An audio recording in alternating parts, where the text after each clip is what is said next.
So we're going to be reading from Leviticus 5.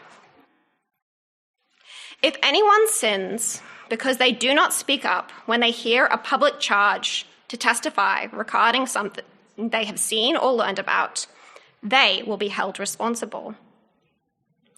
If anyone becomes aware that they are guilty, if they unwittingly touch anything ceremonially unclean, whether the carcass of an unclean animal, wild or domestic, or any unclean creature that moves along the ground, and they are unaware that they have become unclean, but then they come to realize their guilt, or if they touch human uncleanness, anything that would make them unclean, even though they are unaware of it, but then they learn of it and realize their guilt, or if anyone thoughtlessly takes an oath to do anything, whether good or evil, in any matter one might carelessly swear about, even though they are unaware of it, but then they learn of it and realize their guilt. When anyone becomes aware that they are guilty in any of these matters, they must confess in what way they have sinned.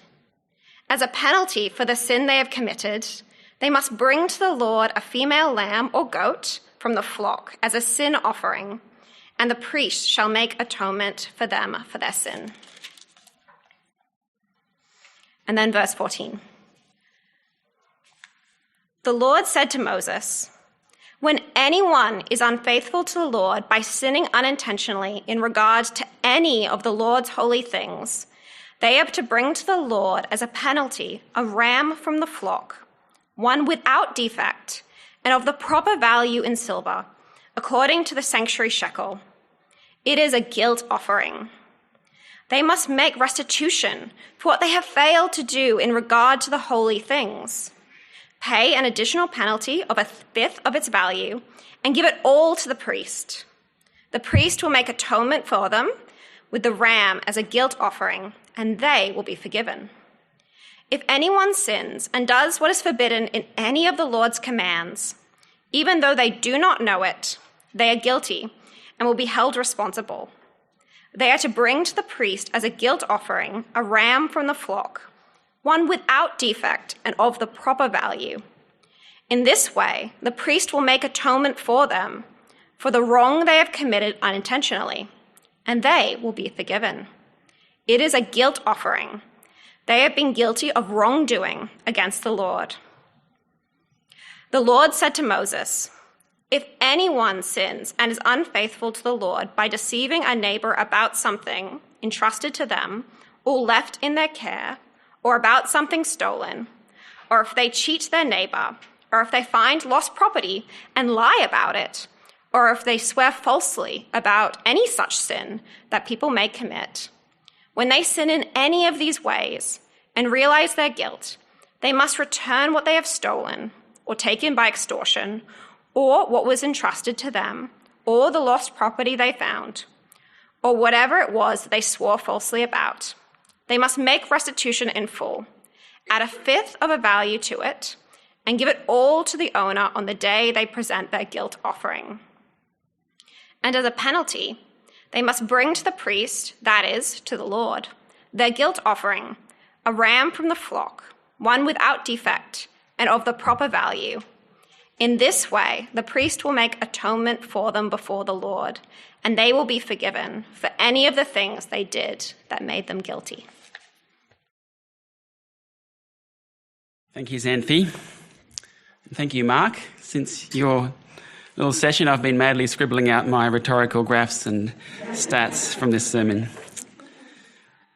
Well, our first year as cross-cultural missionaries in Southeast Asia was at language school, and we were sent out every day from language school to do our homework in the community, practicing our new phrases. And on one of our early on my afternoon adventures, I met Agus.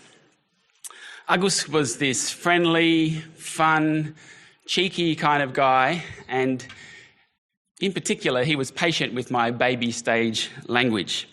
And at the end of our first chat that day, he invited me to come back the next day and practice again. At least I think that's what he did. That's certainly what I came back the next day anyway. Pretty soon, we'd become good friends, Agus and I. He invited me to card nights in the neighbourhood with the other men of the neighbourhood.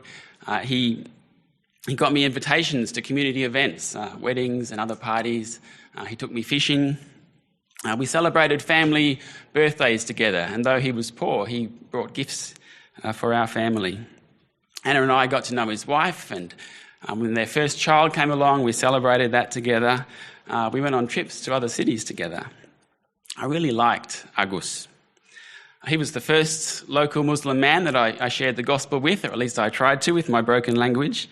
And over time, we had a number of sessions where we sat down together and we read a contextualised translation of the Gospels. And even when we finished language school and our family moved away to another part of the city, quite far away, our friendship didn't end. We stayed in touch. We got together from time to time. One day, Agus came along and asked me if he could borrow some money to start up a business. Now, I wanted to avoid the debt situation between friends, so instead I offered him a one-off gift.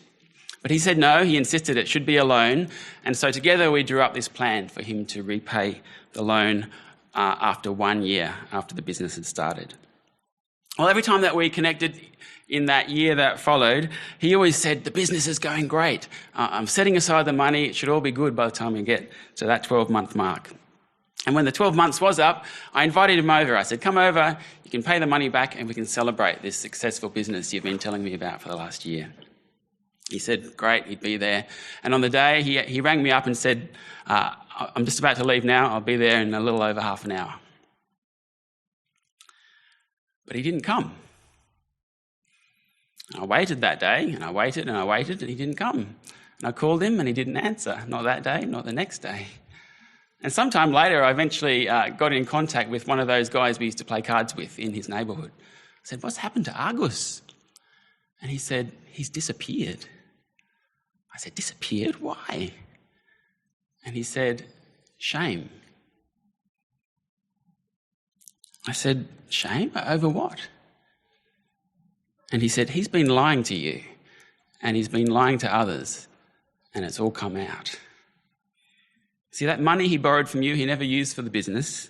He gambled it all away, and he did the same with quite a lot of others and quite a lot of other loans. Now he can't face any of you again. He's fled. And I said, can you get a message to him? Can you tell him I still want to see him? And this neighbour said, it's no good. He's wasted your money, he's lied to you, he's got a debt to you that he can never pay back. He could never face you again. He has too much shame. And I never saw Agus again. See, we had a really good friendship, but what he did with that money and then the lying that came along with it damaged that friendship. And as far as Agus was concerned, it was a damage that could never be repaired. And this story shows us that wrongdoing damages relationships. Sin damages relationships. It hurts, it harms, it brings shame, it brings guilt. It threatens the relationship so much so that it's hard to even be in the presence of the other person. And if that's the case when you and I wrong each other, when we sin against fellow sinners, how much more serious when we wrong God, when we sin against the holy, sinless God. See, when we sin, his presence might well be the very last place that we want to be. We probably want to flee just like Agus did. How can sinners ever enter God's presence? Well, Leviticus 4-6 is going to show us how. Let's turn to Leviticus now. As the book of Leviticus begins, it's a really exciting moment in salvation history. God has rescued Israel from slavery and he's promised to make them a holy nation. So holy that God himself can dwell among them. So holy that they are going to be an attractional light that draws the nations to God. And at the point in the story that we're up to, God has just moved in.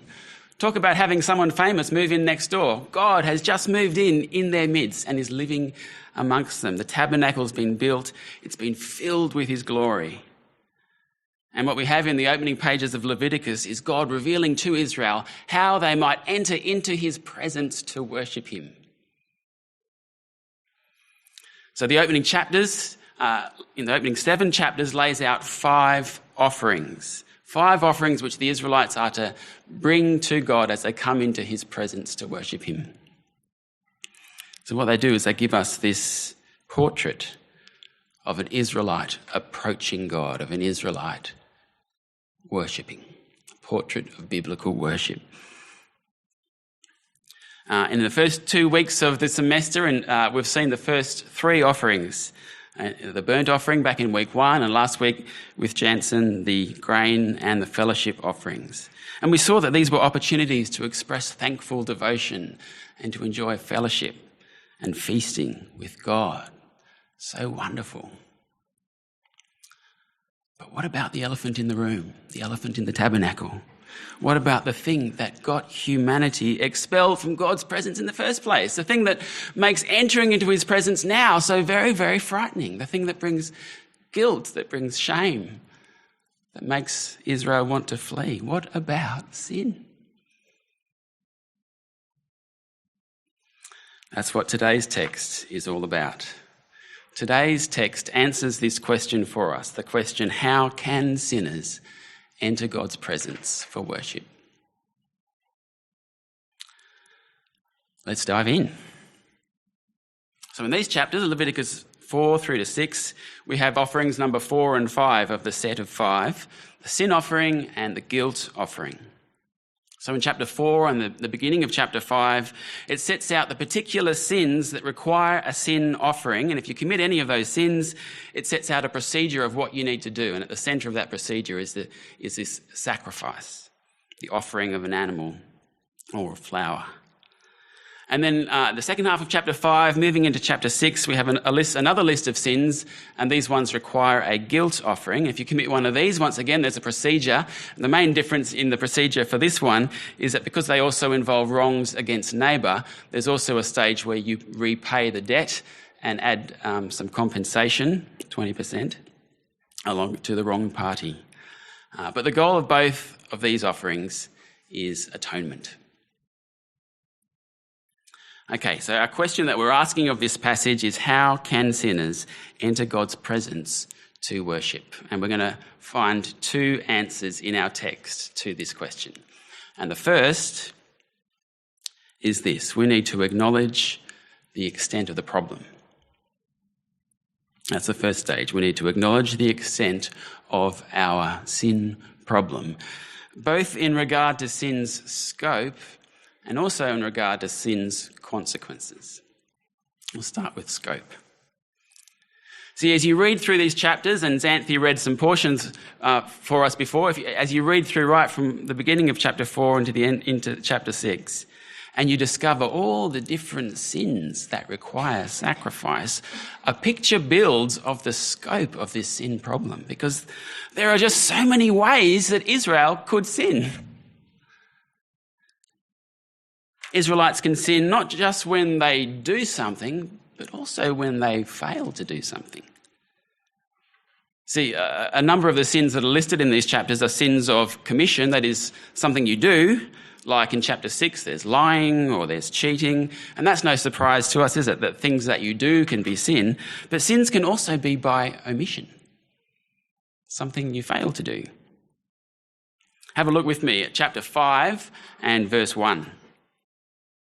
Chapter 5, verse 1 says, "If anyone sins because they do not speak up when they hear a public charge to testify regarding something they have seen or learned about, they will be held responsible." You fail to speak up when you should, that's also sin. See, sin can be by commission and by omission. It can also be intentional and unintentional. So that it can be intentional, like deceiving a neighbour in chapter 6, that's no surprise to us, but sin can also be unintentional. Have a look at an example in chapter 4. Chapter 4, verse 2 introduces a whole section. It says, when anyone sins unintentionally and does what is forbidden in any of the Lord's commands, and then on it goes to set out what needs to happen. So even if you have no intention of breaking God's law, maybe you don't know what the law is, or maybe you just don't realise that what you're doing breaks that law, even if you have no intention, it doesn't matter. It's still a sin. Your innocent intent is not enough to make you innocent. Have a look at another example, this one from chapter 5. Chapter 5, verse 15. Have a look at that.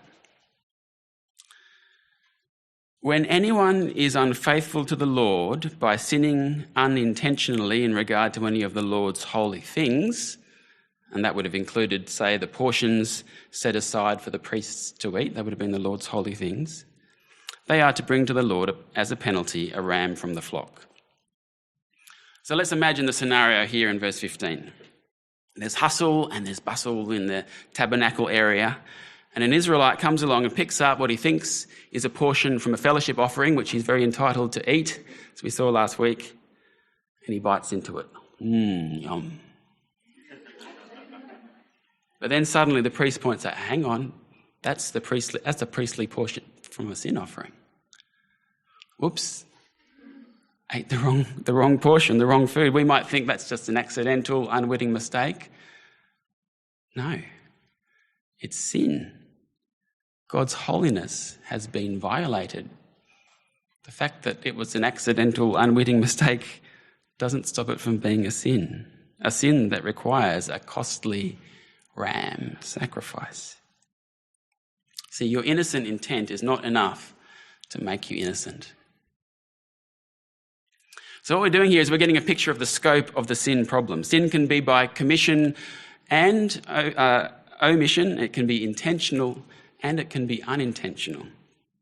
It can also be knowing and unknowing. See, once again, it's no surprise that sin can be knowing. You consciously do something, you know it's a sin, you're guilty. We get that. But there's also this category of unknowing sins here in these chapters. Have a look at verse 17 of chapter 5. Chapter 5, verse 17. If anyone sins and does what is forbidden in any of the Lord's commands, even though they do not know it, they are guilty and will be held responsible.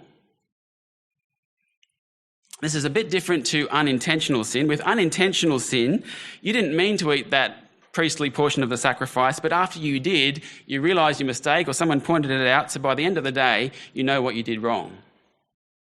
See, here you don't even know what you did. You have come to realise that you've sinned, but you don't know what you did, and you might never find out. It's an unknowing sin. Now, I think I can guess what most of you are thinking right now. How do you know that you've sinned and that you need to offer a sacrifice if you never realised that you sinned? Or never know what you did? Good question. Let's come back to verse 17. That phrase in verse 17, which the NIV translates as they are guilty, it could be translated as they suffer guilt's consequences. So what could be in view here is that something happens to the person, maybe something God causes to happen, which makes the sinner aware that they have sinned. They don't know what they did, they might never find out what they did, but they're experiencing sin's consequences, some kind of disciplinary experience. And so they know they've sinned, and they know that, verse 18, they need to bring an offering, a sacrifice. The point in all this is the scope of sin. It's deep and it's wide. Sin can be by commission or omission. It can be intentional or unintentional. It can be knowing or unknowing. Now, what do you think an Israelite would have thought as they heard all of these chapters read out? Don't think I'll ever have any trouble with sin. Of course not. They'd be saying, "Oh my goodness, our sin problem is so much worse than we thought. Oh my goodness, this sin problem, it's going to be costly. I need to pay more attention to the law. And even if I do, I'm always going to fall far short of the glory of God." And if they had a reaction something like that, that'd be perfect. That'd be just what the author of Leviticus had intended, because that is where a sinner wanting to enter into God's presence to worship needs to begin, by acknowledging the extent of the problem. And even though you and I live in a different era of salvation history, we don't live in the era of the tabernacle, that needs to be our response too to these chapters. Because if sin can be by commission or omission, if it can be intentional or unintentional, if it can be knowing or unknowing, then you and I also have a big problem that we need to acknowledge. See, if it's not only my commissions of gossip or of selfishness, but also my omissions of prayerlessness and ingratitude. If it's not only my intentional wrongs, like when I meant to lie or I meant to speak those words that were unkind, but it's also my unintentional wrongs where I didn't mean to hurt anyone, but I did.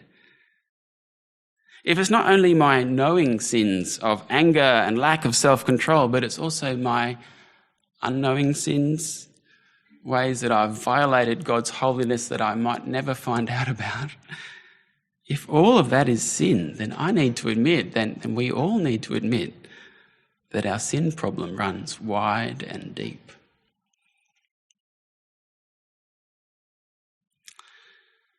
So we need to acknowledge the extent of the problem, both the scope, sin scope is wide and deep, but also the consequences which are dire. Let's have a look at that now. If we've been following the Bible storyline from Eden to this point, we've already seen that sin ruptures the divine-human relationship. It damages the relationship. It stops people being in God's presence. And now when we get to this point in the story where God has come to dwell amongst Israel, there's an urgent problem. With God right there, it endangers the people. It endangers sinners. It's this problem that just needs to be dealt with. One of the things that's come out in the last 2 weeks at Principles Hour, we've looked at these first 3 offerings, is that they were voluntary. There's no command to do them. You didn't have to do them. You only did it if you wanted to, if you wanted to express thanks, if you wanted to enjoy fellowship. Now that all changes with offerings 4 and 5 when the focus turns to sin. Have a look at chapter 4, verse 3. If the anointed priest sins, bringing guilt on the people, he must bring to the Lord a young bull without defect as a sin offering for the sin he has committed. He must. There's no option here. It's not voluntary. Sin must be dealt with. It must be atoned for. It's dangerous if it's not. And that pattern continues right through these chapters. Chapter 4, verse 15, the assembly who has sinned must. Verse 23, the leader who has sinned must. Verse 28, the member of the community who has sinned must. Chapter 5, verse 5, they must. Verse 16, they must. Chapter 6, verse 4, verse 5, verse 6, must.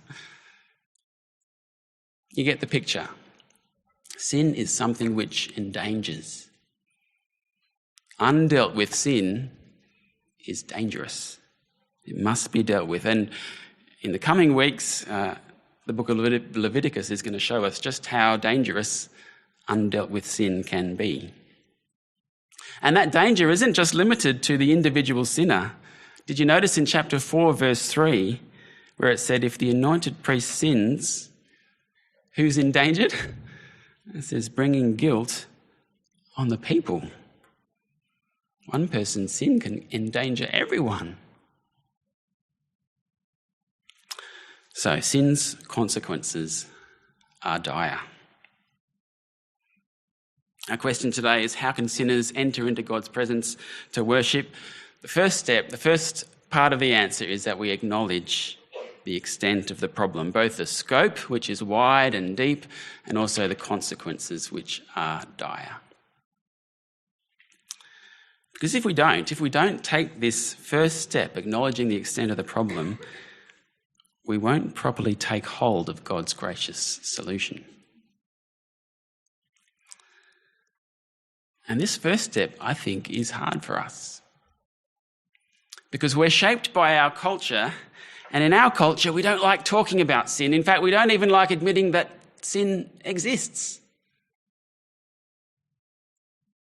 In our culture, we don't like the absolutes of right and wrong. We prefer to think of them as relatives. We prefer to think of people as essentially good. That's a distinctive of our culture. And as someone who did evangelism in another culture for many years and never had any trouble convincing people that they were sinners, this is a real distinctive, a contrast I can notice here in our culture. Edward Welsh is an expert in helping Christians to fight addictions. And he says that in that fight, you absolutely need to begin by acknowledging the problem, by acknowledging the sin. But he says he finds that so hard in Western culture. He works in America. He finds it so hard to discuss sin in our culture. Have a listen to what he writes. He writes that in a culture where self-esteem and high views of self-worth are considered psychological essentials, talking about sin seems to be an attack on mental well-being. He goes on to say that when he starts talking about sin, people often think that he's trying to tear them down. But actually, he's trying to build them up. Because it's only when we acknowledge the problem that we're ready to properly take hold of the solution. So our question today, how can sinners enter God's presence to worship? We've seen the first answer, that is, we acknowledge the extent of the problem. And now the second, we take hold of God's gracious solution. Take hold of God's gracious solution. So far, what I've been highlighting from these chapters, Leviticus 4 to 6, is the extent of the sin problem. And if we only had that, it could easily drive us to despair. But we don't only have that. We don't only have the problem. In these chapters is also God's gracious solution to this problem. God graciously provides a way to deal with this most serious of problems that we have. And in this passage, what God does is he sets out a procedure. The main elements of the procedure include confession. Sometimes it's implicit, sometimes it's explicit. Chapter 5, verse 5, as an example of that, says, when anyone becomes aware that they are guilty in any of these matters, they must confess. So there's confession. Another stage in the procedure for some of the sins is repayment and compensation to the wronged neighbour. For an example of that, have a look at chapter 6 and verse 5. If anyone cheats their neighbour, chapter 6, verse 5, they must make restitution in full, pay back whatever they cheated them, and add 1/5 of the value to it, and give it all to the owner on the day they present their guilt offering. So the stages of the procedure, you've got confession, in some cases repayment, compensation. In all cases, the centre of this procedure is this offering that's made to God. So whoever the wrong seems to be against, all wrongs are ultimately sins against God, and so the sin needs to be dealt with an offering. And what the chapters do is they set out what the offering needs to be and the procedure for making that offering. And that's where most of the detail comes in these chapters.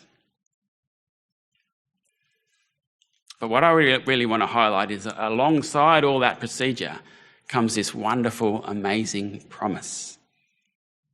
Have a look at an example of that. Chapter 4, verse 20. In this way, when the procedure is done, in this way the priest will make atonement for the community and they will be forgiven. Chapter 4, verse 26. In this way the priest will make atonement for the leader's sin and he will be forgiven. Verse 31, in this way the priest will make atonement for them and they will be forgiven. And we could keep reading. It's a refrain that just gets repeated right through the chapters. Atonement, forgiven. Atonement, forgiven. Atonement, this sinner is cleansed from the effects of their sin. Forgiven. The debt is gone. The damage to the relationship, it's repaired. The danger caused by the sin is removed. And the wonderful outcome of it all is that this forgiven Israelite can now enter into God's presence for worship without shame, without guilt, and they can enjoy the blessing of being in that place they were created to be, in God's presence, worshipping him. This is a beautiful picture of God's grace, isn't it? A beautiful picture of God's grace. God has made a way for unholy sinners to enter into his holy presence. He's found a way to deal with Israelites' biggest problem, sin. And if we're astounded at God's grace here in Leviticus 4-6, how much more should we be blown away at God's grace to us in Jesus, where God not only provides a way as he does in Leviticus, but he also provides the offering as well. That's what he does in Jesus. Romans 8, you find Paul seeking to explain to the Romans what the death of Jesus accomplished. And where does Paul go to find an image to describe what the death of Jesus accomplished? He goes to Leviticus 4-6. Romans 8 verse 3 says, God sent his own son in the likeness of sinful flesh to be what? To be a sin offering. See, when Jesus died, that's what he was. He was the once for all, perfect, complete sin offering. Just as the Israelites then depended on the sin offerings of rams and bulls to bring them atonement and forgiveness, so too we today depend on the perfect, complete sin offering of Jesus to bring us atonement and forgiveness.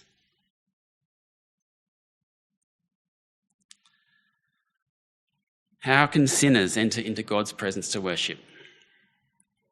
We acknowledge the extent of the problem. We take hold of God's gracious solution. What Leviticus 4-6 is doing for us today is it's training us to acknowledge and confess sin, training us to address the damage that sin causes, training us to flee to Jesus, to depend on Jesus, our perfect sin offering. And to finish off today, what I want to do is I want to zoom in on three particular aspects of that, what it's training us in. These are three areas where there might be a special need for us to have this training from Leviticus 4-6. Three areas where we might be falling short of this picture of biblical worship that we're getting in Leviticus 4-6. First one, let's acknowledge and address sin quickly. Our human tendency is to not acknowledge sin, isn't it? It's to downplay it, to excuse it, to minimise it. Oh, I didn't mean to hurt that person. My intention was good. It wasn't my fault. That's our tendency. As I've been writing this sermon and reflecting on that, I've been biting my tongue a number of times when I've sought to excuse things as they've come to light. Our human tendency with sin is to cover it up, to hide it, to sin more to cover it up. Our human tendency is to delay addressing it, to do nothing, to let it fester. The kinds of worshippers that Leviticus 4-6 is training us to be, those kind of worshippers don't pretend they don't have a problem with sin. They acknowledge it, they confess it, and then they take hold of God's solution. Even the unintended sins, as soon as they realise what they've done, they address the problem. See, this passage has made very clear that sin is a problem. But do you know what an even bigger problem is? An even bigger problem is inaction when we sin.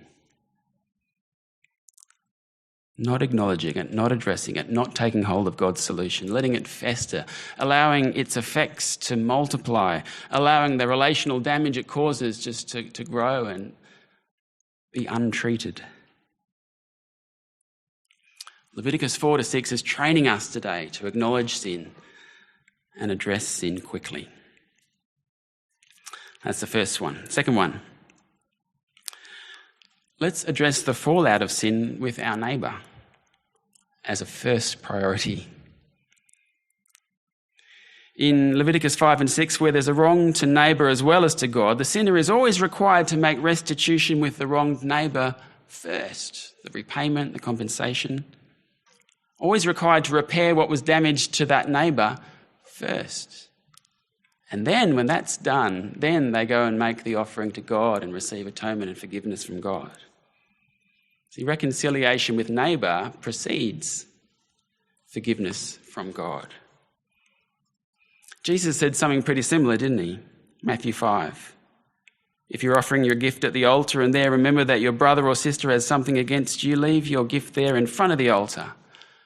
First go and be reconciled to them, then come and offer your gift. Reconciliation with each other matters. Can't be separated out from the forgiveness we receive from God. Those two are intertwined and connected. So this passage is teaching us to take responsibility for the hurt that we cause others, for the damage that we cause others, to acknowledge it and to bear the costs as much as we can. Perhaps in this we can be inspired by Zacchaeus. On the day Zacchaeus met Jesus, do you remember what he said? He said, "Look, Lord, if I've cheated anybody out of anything, I'll pay back 4 times the amount." Third one, last one. Let's believe we are forgiven. Believe that shame, that guilt, believe that they are fully dealt with. Our human tendency again. What's our human tendency here? Our human tendency can be to carry that guilt, to hold on to that shame, to feel that, and then to withdraw from the one that we have wronged. When Agus cut off from me, I can see why he did it. He'd lied to me, he'd wasted my money, he owed me this debt which he could never pay back. I can see why he did it, but I so wished that he hadn't. I wish that he knew that there was a better way to deal with that shame. I wish that the damage could have been repaired, that we could have enjoyed our friendship again. God doesn't want you, he doesn't want us hiding from him in shame. He longs for us to come to him guilt-free, shame-free. Look at the lengths that he's gone to make that happen. See, just as the Israelite needed to hear that promise again and again in Leviticus 4-7, atonement is made, you are forgiven. So too, you and I need to hear that promise again and again. In Jesus, atonement is made, you are forgiven. Come, says God, come to me. Let's pray.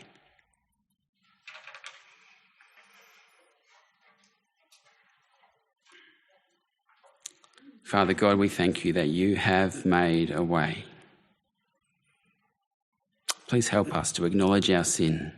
Please help us to take hold of your gracious and wonderful solution, trusting your promise that in Jesus, atonement is made and we are forgiven. And it's in his name that we pray. Amen.